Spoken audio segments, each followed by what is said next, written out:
Hi everyone. Today I'm going to read CNN News. Today is September 9th, 2020. US lawmakers want to stop calling Xi Jin-Ping a president, but will he care? Chinese leader Xi Jinping holds so many titles that he has earned himself a nickname, the chairman of everything. Since taking office in 2012, he has become head of not only the state, the ruling Chinese Communist Party, and the armed forces, as is normal for the country's leader, but also of multiple new party super committees, prompting speculation from international commentators that he is less of a president and more of an autocrat. Now, a new bill in the United States Congress wants to strip Xi of the title president, which most Western governments and English language news organizations, including CNN, refer to him by. The bill, called the Name the Enemy Act, was introduced to the House of Representatives on August 7th by Republican Rep. Scott Perry of Pennsylvania.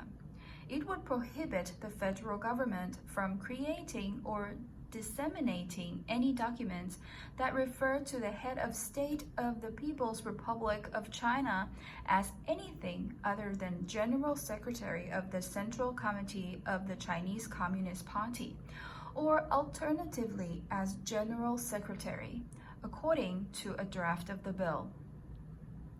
The leadership of the People's Republic of China has gone unchallenged in its perverse pursuit of human rights abuses across decades.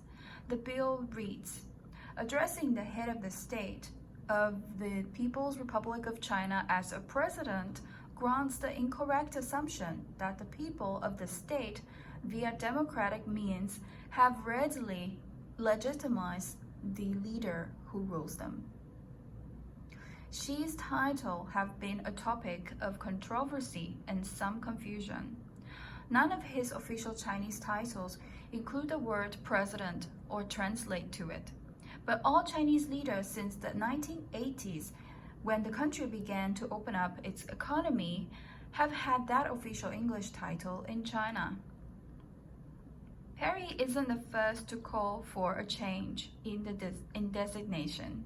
For years, critics have argued that this split in Xi's Chinese and English titles allow him to project an image of openness and representative leadership to the international community that is at odds with his authoritarian style and consolidation of power at home. China is not a democracy, and its citizens have no rights to vote, assemble, or speak freely, said the U.S.-China Economic and Security Review Commission, a U.S. government panel, in a 2019 report to Congress.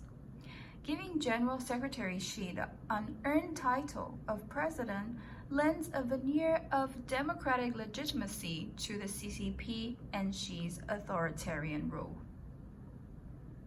A quick history. Xi is known by three main titles in Chinese.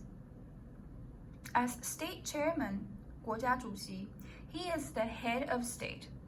As chairman of the Central Military Commission, 中央军委主席, he is the commander-in-chief of the People's Liberation Army. And as general secretary of the CCP, 总书记, he is the head of China's ruling and effectively only political party.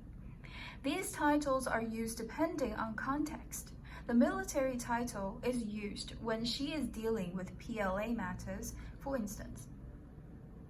In English language government communiques and state-run media, however, Xi is referred to as the president, but that wasn't always the case.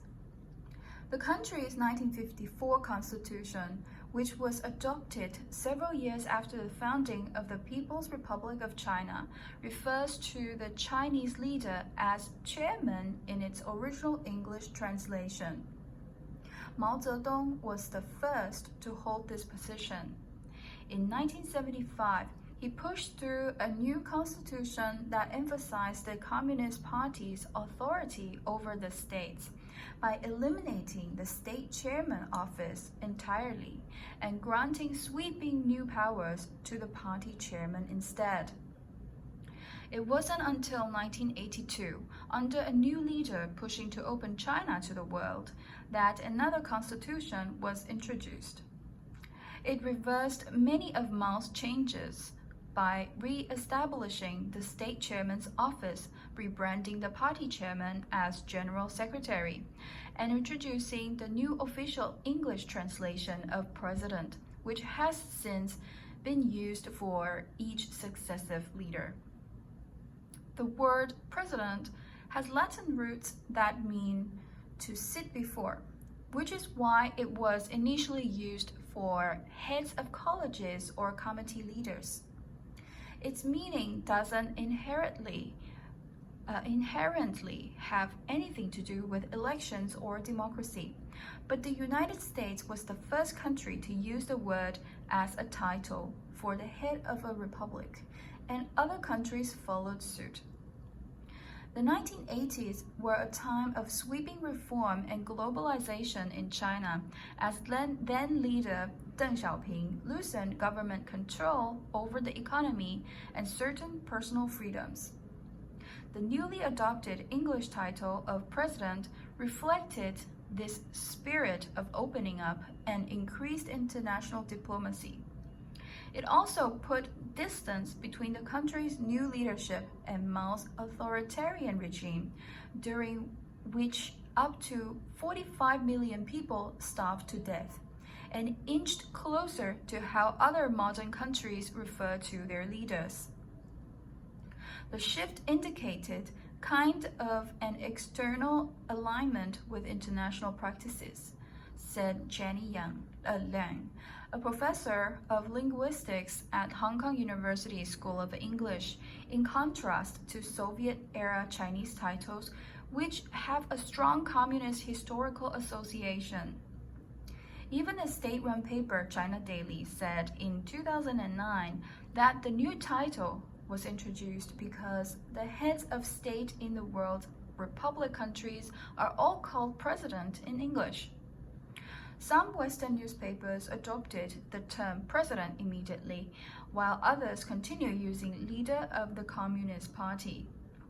But as China prepared to join the World Trade Organization in the late 1990s, which was taken as a sign that it was tracking towards a more democratic future, the use of Chinese president as a title became more widespread.